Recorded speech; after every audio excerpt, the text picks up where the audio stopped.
Thus says Yahweh of armies, saying, These people say, The time is not come to rebuild the house of Yahweh.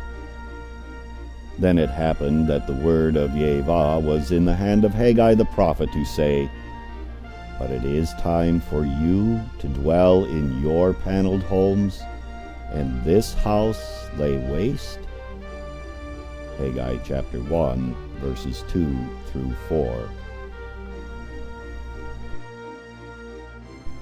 The focus here in Haggai is the building of the new temple. Solomon's had been laid to ruin by the Babylonians some 70 years earlier, and now these few Jews who had returned to Judea had to reestablish themselves. The Lord had given them time to get their lives back in order, but as the message Haggai delivered to them indicates, they not only took the time to rebuild and get things in functioning order, but then they had to panel their homes too.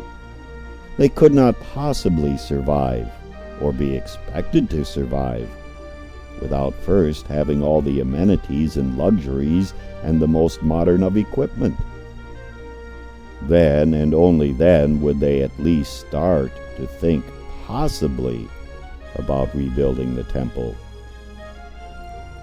Sound like us? Take a long, hard, and honest look at your congregation. What do you see? No, what do you honestly see?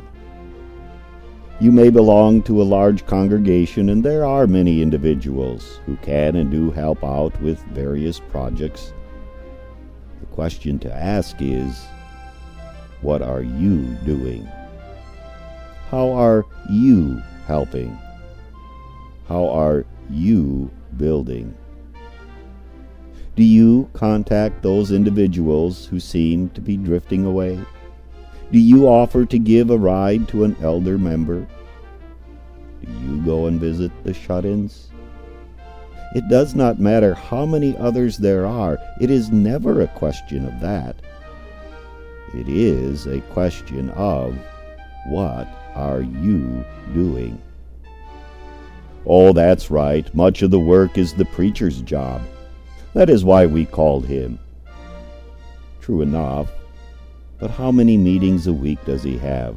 With council, ladies' aid, board of education meetings, confirmation classes, and adult instruction classes.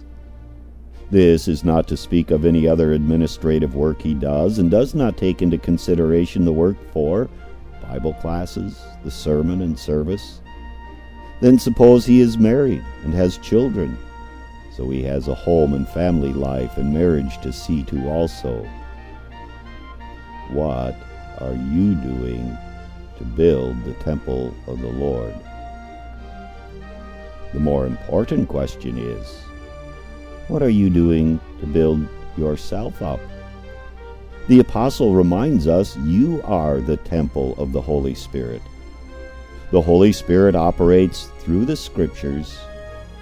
Through the Scriptures, faith is given. The question is then, what are you doing to build up your faith?